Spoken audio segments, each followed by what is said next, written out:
Você já teve a sensação de que as tarefas que antes você fazia rapidamente agora demoram mais tempo? Ou uma sensação de que o tempo está passando muito rápido? Ou aquele fato de esquecer onde você colocou alguma coisa e de repente você encontra ele num lugar nada a ver? Ou você está indo para um lugar fazer uma coisa e quando chega no lugar você não lembra muito o que ia fazer? Então, fica tranquila que não, você não tá louca. Você apenas está com amnésia materna ou cabeça de grávida, ou também chamado de baby brain. Pois é, eu nunca tinha ouvido falar nesse termo baby brain, até que eu li aqui no Guia Definitivo para o Pós-Parto, que as pacientes desse médico australiano, o autor do livro, elas falam muito sobre esse tal de baby brain. E eu acredito que a maioria de nós, mulheres mães, já passaram por isso. Não existe ainda um consenso científico sobre o que é baby brain, e também nem pesquisas muito aprofundadas, mas sabemos que passamos por isso e não é uma sensação muito legal, dá uma vontade de passar logo, de sair dessa sensação. Bem, sobre as causas, a primeira causa é que o seu cérebro está sendo reprogramado para o bebê.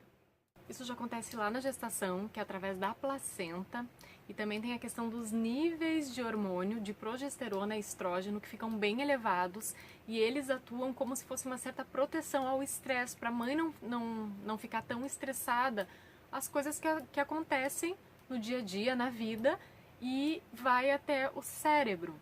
Olha que interessante. E também todos os sentidos da mulher podem ficar intensificados. Bom, eu falo pela minha experiência que eu fico com os meus sentidos bem intensificados, tanto na gestação quanto no pós-parto e no puerpério. Também o paladar muda bastante e no terceiro trimestre de gravidez o cérebro encolhe um pouco, olha só. E ele volta ao tamanho normal ali pelos 6 meses depois que o bebê nasceu. E parece que não são todas as regiões do cérebro, elas mudam de tamanho algumas regiões e isso acontece também para a preparação da mulher para a chegada do filho. E aqui no livro ele aponta que pode acontecer da gente não conseguir, principalmente na gestação, fazer muitas coisas, ficar um pouco mais fadigada, não querer e não conseguir mais fazer tantas coisas ao mesmo tempo. E realmente tem algo acontecendo ali, né? Que não é à toa. Eu acho importante isso pra gente ouvir o nosso corpo, respeitar o nosso corpo. Porque ele é um sinalizador maravilhoso que a gente tem. E a segunda causa é a falta de sono, ou seja, privação de sono. Essa me pega valendo e me afeta muito. E aqui ele fala também a questão da idade, né? Que aí a gente olha quando a gente era adolescente, ou tinha 20 e poucos anos, que a gente ia pra festa, ia pra balada, virava à noite e não ficava com aquela ressaca toda no outro dia, que uma privação de sono depois ali pelos 30 anos, pelos 40 anos pode causar. Tem isso também, e eu percebo muito comigo. Como hoje em dia, eu tenho 40 anos, eu tive a Aurora com 38 anos. E eu já percebi bastante diferença de uma privação de sono aos 38 anos, 39 e 40, de quando eu tive o Joaquim, que eu tinha 34. Percebo bem a diferença, eu fico com aquela sensação de ressaca mais forte, eu fico mais irritada, realmente eu esqueço de coisas. É um baby brain bem forte que acontece. E aqui ele aponta o que pode acontecer com a gente que enfrenta a privação de sono. A gente pode esquecer de algumas palavras no meio de uma conversa, não lembrar da palavra, não conseguir concluir certos raciocínios. Também a gente pode não conseguir fazer muitas coisas ao mesmo tempo. A tomada de decisões fica mais difícil, a gente pode se sentir sobrecarregada em ter que tomar decisões, coisinhas básicas do dia a dia. Os reflexos diminuem e fica mais difícil lidar com compulsões, como por exemplo a compulsão de comer. Então fica mais fácil a gente querer comer comidas de baixo valor nutricional e também querer consumir muito açúcar. E o sistema imunológico enfraquece. E a terceira causa é o roubo de nutrientes, que ela começa ali com a placenta, né, para nutrir esse bebê, então é na gestação, ali no parto e logo no pós-parto também.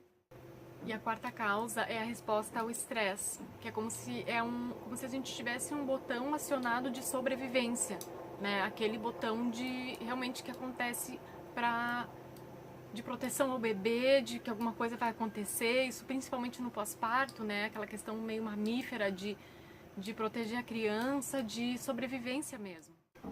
E se a gente fica com esse botão acionado do estresse por muito tempo, começa a mexer nos nossos hormônios, começa ali a a se conectar com níveis de cortisol no corpo.